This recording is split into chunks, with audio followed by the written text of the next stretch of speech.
আমাদের কাছে 1971 সালের স্বাধীনতা যুদ্ধ একটা বিশাল ব্যাপার, ওটাকে কেন্দ্র করে আবর্তিত হয় আমাদের চিন্তা। এই জন্যে যে আমরা সেটার জন্য লড়াই করেছি, যুদ্ধ করেছি, প্রাণ দিয়েছি, দীর্ঘ 9টা মাস আপনার অবিশ্বাস্য রকমের কষ্ট মধ্যে দিয়ে পার করেছি। তাই সেই জায়গাটাতে আমরা কিন্তু কোনো আপোষ করতে চাই না।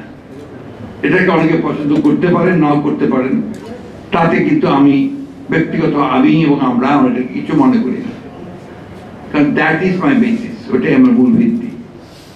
এরপরে আমরা বহু আন্দোলন করেছি, সংগ্রাম করেছি, লড়াই করেছি।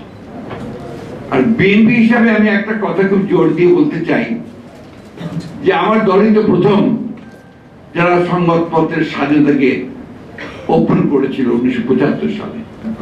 তার আগে একদলীয় শাসন ব্যবস্থা বাকশাল হয়েছিল, সব সংবাদপত্র বন্ধ করে দেওয়া হয়েছিল।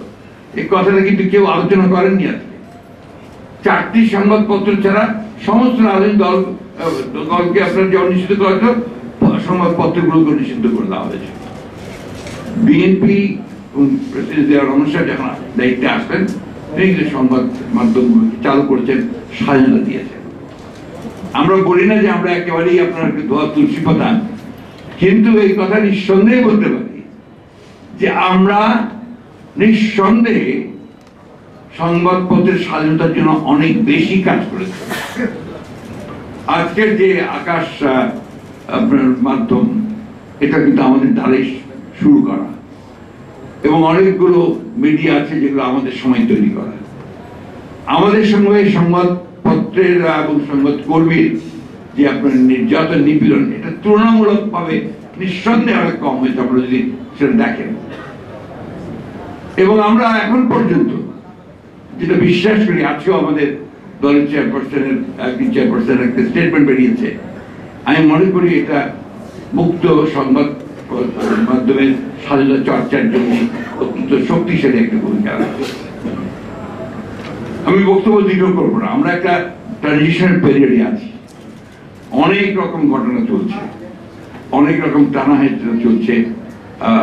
তবে একটা কথা কি, যে গণতন্ত্র যদি আমরা সত্যিকার অর্থেই প্রতিষ্ঠা করতে চাই, তাহলে একটা গণতান্ত্রিক সমাজ গড়ে তুলতে হবে, চিন্তা ভাবনাগুলোকে গণতান্ত্রিক করতে হবে।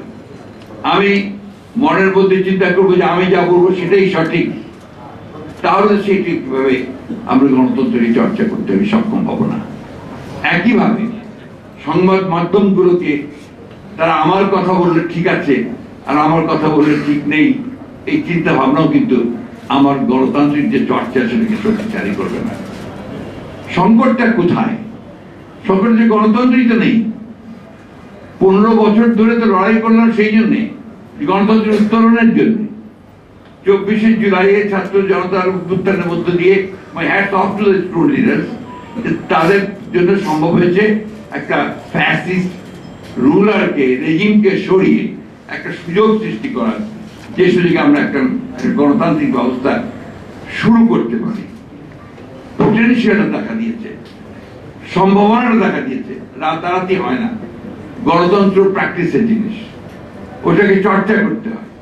যেমন আপনার একটা গাছকে যখন বড় করতে হয়, তাকে নিয়মিত পানি দিতে হয়, চর্চা করতে হয়। সেইভাবে আমি হঠাৎ করে বললাম যে গণতন্ত্রকে আমি করে ফেললাম, সেই গণতন্ত্র হয় না।